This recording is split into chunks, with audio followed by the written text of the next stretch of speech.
ಈ ಬಗ್ಗೆ ಹೆಚ್ಚಿನ ಡೀಟೇಲ್ಸ್ ಅನ್ನ ಕೊಡ್ತಾರೆ ನಮ್ಮ ಪ್ರತಿನಿಧಿ ಭರತ್ ರಾಜ್ ಧರ್ಮಸ್ಥಳದಿಂದ ನಮ್ಮ ಜೊತೆ ನೇರ ಸಂಪರ್ಕದಲ್ಲಿ ಜಾಯಿನ್ ಆಗಿದ್ದಾರೆ. ಭರತ್ ರಾಜ್, ಕಳೆದ 2 ದಿನಗಳಿಂದ ಧರ್ಮಸ್ಥಳ ಭಾಗದಲ್ಲಿ ಏನೆಲ್ಲ ಆಗ್ತಾ ಇದೆ, ತನಿಖೆ, ಅಲ್ಲಿ ಸ್ಥಳ ಮಹಾಜರು, ಏನೆಲ್ಲ ಪ್ರಕ್ರಿಯೆಗಳಾಗ್ತಾ ಇದೆ ಅನ್ನೋದರ ಕ್ಷಣದ ಅಪ್ಡೇಟ್ಸ್ ಅನ್ನ ನೀವು ಕೊಡ್ತಾ ಇದ್ದೀರಿ.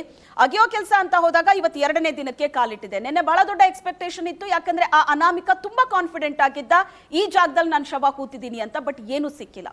ಸೊ ಇವತ್ತೇನೆಲ್ಲ ಪ್ರಕ್ರಿಯೆಗಳು ನಡೆಯುತ್ತೆ? ಇವತ್ತು 3 ಜಾಗನೇನೋ ಮಾರ್ಕ್ ಮಾಡಿದಾರಂತೆ ಅಗಿಬೇಕು ಅಂತ.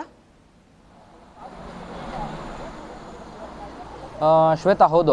ನಿನ್ನೆಯ ಆರಂಭದ ಉತ್ಖನನ ಪ್ರಕ್ರಿಯೆಯಲ್ಲಿ ಒಂದು ಜಾಗದಲ್ಲಿ ಫಸ್ಟ್ ನಂಬರ್ ಪಾಯಿಂಟ್ ಏನಿದೆ ಅಲ್ಲಿ ಯಾವುದೇ ರೀತಿಯಾದಂಥ ಕಳೆಬರ ಸಿಕ್ಕಿಲ್ಲ ಅಂತ ಇಡೀ ಪ್ರಕರಣ ಅಂತ್ಯ ಆಗುತ್ತೆ ಅಂತ ಹೇಳೋದಕ್ಕೆ ಆಗೋದಿಲ್ಲ. ಯಾಕಂದರೆ ಇನ್ನೂ ಕೂಡ 12 ಜಾಗಗಳಿವೆ. 12 ಜಾಗಗಳು ಕಾಡಿನ ಮಧ್ಯಭಾಗದಲ್ಲಿ ಮತ್ತು ಕೆಲವೊಂದು ನೇತ್ರಾವತಿ ಸೇತುವೆ ಅಕ್ಕಪಕ್ಕದ ಜಾಗಗಳಲ್ಲಿರುವಂಥದ್ದು. ಹಾಗಾಗಿ ಮತ್ತೆ ಇವತ್ತು ಬೆಳಗ್ಗಿನಿಂದ ಉತ್ಖನನ ಪ್ರಕ್ರಿಯೆ ಆರಂಭ ಆಗುತ್ತೆ. ಈಗಾಗಲೇ ಮಂಗಳೂರಿನ ಬೆಳ್ತಂಗಡಿಯಲ್ಲಿರುವಂಥ SIT ಕಚೇರಿಗೆ ಅನುಚೇತ್ ಸೇರಿದಂತೆ ತನಿಖಾಧಿಕಾರಿ ದಯಾಮ ಸೇರಿದಂತೆ ಅಧಿಕಾರಿಗಳ ತಂಡ ಕೂಡ ಆಗಮಿಸಿರುವಂತದ್ದು. ಇನ್ನೇನು ಕೆಲವೇ ಕ್ಷಣಗಳಲ್ಲಿ ಅಲ್ಲಿಗೆ ದೂರುದಾರ ಬರ್ತಾನೆ. ದೂರುದಾರ ಬಂದ ನಂತರ ಅವರಲ್ಲಿಂದ ಹೊರಡ್ತಾರೆ. ಮತ್ತೆ ಒನ್ಸ್ ಅಗೇನ್ ಇದೇ ನೇತ್ರಾವತಿ ಸ್ಥಾನಘಟ್ಟದ ಬಳಿಯಿಂದ ಒಂದು ಒಳಭಾಗಕ್ಕೆ ಅವರು ಎಂಟ್ರಿ ಆಗುವಂಥದ್ದು. ಈಗಾಗಲೇ ಒಂದು ಮಾಹಿತಿಯ ಪ್ರಕಾರ SIT ಒಂದು ಪ್ಲಾನ್ ಅನ್ನ ಮಾಡಿಕೊಂಡಿರುವಂಥದ್ದು. ಒಂದೇ ಜಾಗವನ್ನ ಅಗೆದುಕೊಂಡು ಕೂತ್ಕೊಂಡ್ರೆ ಅದು ಒಂದು ಇಡೀ ದಿನ ಹೋಗುತ್ತೆ.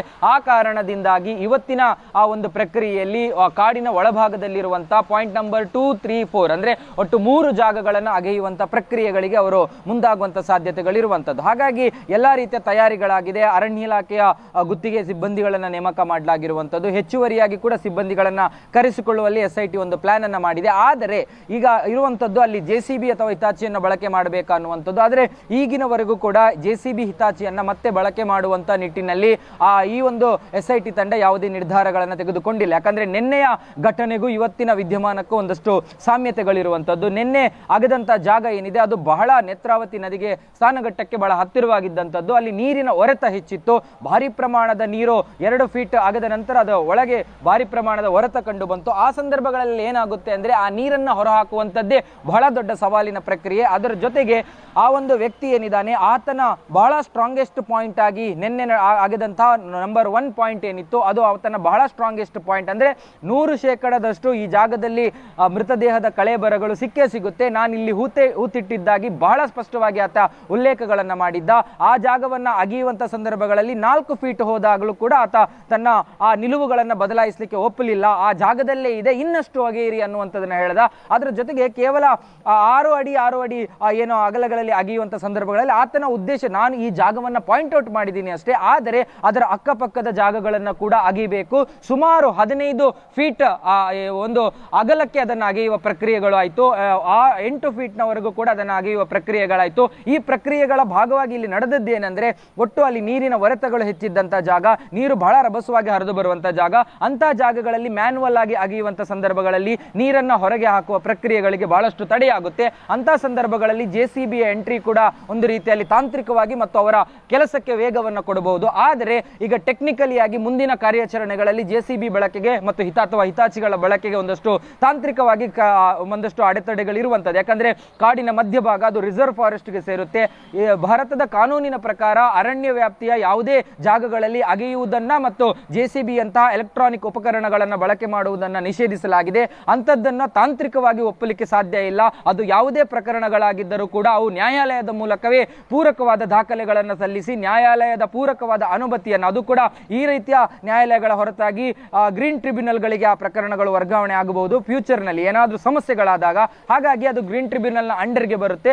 ಆ ಕಾರಣಗಳಿಂದಾಗಿ JCBಯನ್ನ ಮತ್ತೆ ತೆಗೆದುಕೊಂಡು ಹೋಗುವ ನಿರ್ಧಾರಕ್ಕೆ SIT ಟೀಮ್ ಬರುವಂತ ಸಾಧ್ಯತೆಗಳು ಬಹಳ ಕಡಿಮೆ ಇದೆ. ಇದು ಒಂದು ಕಾರಣ. ಆದ್ರೆ ಎರಡನೇ ಕಾರಣ ಏನಂದ್ರೆ ಕಳೆಬರಗಳು ಅನ್ನುವಂಥದ್ದು ಇಡೀ ಪ್ರಕರಣವನ್ನ ಟರ್ನ್ ಮಾಡುವಂತ ಒಂದು ಸಾಕ್ಷ್ಯವೂ ಕೂಡ ಹೌದು. ಹಾಗಾಗಿ ಈ ಸಾಕ್ಷ್ಯಗಳ ಸಂದರ್ಭಗಳಲ್ಲಿ JCBಗಳನ್ನ ಅಥವಾ ಹಿಟಾಚಿಗಳನ್ನ ಬಳಸಿದ್ರೆ ಅವುಗಳ ಬಳಕೆಯ ಕಾರಣಕ್ಕಾಗಿ ಸಾಕ್ಷ್ಯಕ್ಕೆ ಡ್ಯಾಮೇಜ್ ಆಗುವಂತದ್ದಾಗಬಹುದು ಮುಂದಿನ ದಿನಗಳಲ್ಲಿ. ಯಾಕಂದ್ರೆ ಈಗಾಗಲೇ ಸಿಗುವ ಆತನೇ ಹೇಳಿರುವ ದೂರಿನಲ್ಲಿ ಹೇಳಿರುವ ಹಾಗೆ ಆ ಒಂದು ಅಲ್ಲಿ ಸಿಗುವಂಥ ಅಲ್ಲಿ ಹತ್ಯೆಯಾದಂಥ ಮೃತದೇಹಗಳನ್ನು ನಾನು ಹೂತಿದ್ದೀನಿ, ಅತ್ಯಾಚಾರ ಆದಂಥ ಮೃತದೇಹಗಳನ್ನು ಹೂತಿದ್ದೀನಿ ಅನ್ನುವಂಥದ್ದು ಹತ್ಯೆಗಳ ಸಂದರ್ಭಗಳಲ್ಲಿ, ಅಂದರೆ ಕೊಲೆಯ ಪ್ರಯತ್ನಗಳ ಸಂದರ್ಭಗಳಲ್ಲಿ ಅವರ ತಲೆಗೆ ಬಲವಾದ ಏಟು ಬಿದ್ದಿರಬಹುದು ಅಥವಾ ಅವರ ದೇಹದ ಯಾವುದೇ ಭಾಗಗಳಿಗೆ ಬಲವಾದ ಏಟು ಬಿದ್ದಿರಬಹುದು. ಅಂತಹ ಏಟುಗಳು ಅವರ ಕೈಕಾಲುಗಳಲ್ಲಿ, ಅವರ ಆ ಒಂದು ದೇಹದಲ್ಲಿರುವಂಥ ತಲೆ ಬುರುಡೆಗಳಲ್ಲಿ ಕಂಡು ಬರಬಹುದು. ಅಂತಹ ಸಂದರ್ಭಗಳಲ್ಲಿ JCBಯನ್ನು ಬಳಕೆ ಮಾಡಿದಾಗ ಆ ಒಂದು JCBಯ ಅಥವಾ ಹಿತಾಚಿಯ ತಾಂತ್ರಿಕವಾಗಿ ಅದರ ಆ ಭಾಗಗಳು ಏನಿದೆ ಆ ಭಾಗಗಳು ಆ ಒಂದು ಇದಕ್ಕೆ ಡ್ಯಾಮೇಜ್ ಮಾಡುವ ಸಾಧ್ಯತೆಗಳಿರುತ್ತೆ. ಅದು ಮುಂದಿನ ದಿನಗಳಲ್ಲಿ ಅಂದರೆ ಆ ಫೊರೆನ್ಸಿಕ್ನ ಸೊಕೋ ಟೀಮ್ ಏನಿದೆ ಅವರು ಒಂದು ಭಾಗವನ್ನಷ್ಟೇ ವಿಶ್ಲೇಷಣೆ ಮಾಡ್ತಾರೆ. ಆದರೆ ಪರ್ಟಿಕ್ಯುಲರ್ ಅಲ್ಲಿ KMC ಮಣಿಪಾಲದ ಬಹಳ ಅನುಭವಿಯಾಗಿರ್ತಕ್ಕಂಥ ಫೊರೆನ್ಸಿಕ್ ವೈದ್ಯರಿದ್ದಾರೆ. ಫೊರೆನ್ಸಿಕ್ ವೈದ್ಯರು ಇಲ್ಲಿ ಗಮನಿಸುವಂಥದ್ದು ಆ ಒಂದು ಇಡೀ ಆ ಒಂದು ಸ್ಕೆಲಿಟನ್ ಏನು ಸಿಗುತ್ತೆ ಆ ಸ್ಕೆಲಿಟನ್ ಅನ್ನ ಎನಾಟಮಿ ಮೋಡ್ನಲ್ಲಿ ಆ ಒಂದೇ ಅದೇ ಜಾಗದಲ್ಲಿ ಸಿಕ್ಕಂಥ ಜಾಗದಲ್ಲಿ ಅದನ್ನು ಮತ್ತೆ ರೀಅರೇಂಜ್ ಮಾಡಬೇಕು. ಒಬ್ಬ ಮನುಷ್ಯ ಹೇಗಿರ್ತಾನೋ ಅದೇ ರೀತಿ ಅರೇಂಜ್ ಮಾಡ್ತಾರೆ. ಆ ಸಂದರ್ಭದಲ್ಲಿ ಯಾವುದಾದರೂ ಜಾಗಗಳಿಗೆ ಡ್ಯಾಮೇಜ್ ಆಗಿದ್ದರೆ, ಯಾವುದಾದರೂ ಜಾಗಗಳಿಗೆ ಹಾನಿಯಾಗಿದ್ದರೆ ಅದು ಇನ್ ಫ್ಯೂಚರ್ ತನಿಖೆಗಳಲ್ಲಿ ಬಹಳ ಅದಕ್ಕೆ ಒಂದು ಹಿನ್ನಡೆಯನ್ನ ಕೊಡಬಹುದು. ಹಾಗಾಗಿ ಇದರಲ್ಲಿ ಅವರ ಅಂದರೆ ಫೊರೆನ್ಸಿಕ್ ವೈದ್ಯರ ಸಲಹೆಗಳನ್ನು ಕೂಡ ಪಾಲಿಸುವಂತಹ ಅಗತ್ಯತೆ SIT ಟೀಮ್ಗೆ ಇರುವಂಥದ್ದು. ಎಸ್, ಥ್ಯಾಂಕ್ ಯು ಭರತ್ರಾಜ್ ನಿಮ್ಮೆಲ್ಲ ಡೀಟೇಲ್ಸ್ಗೆ.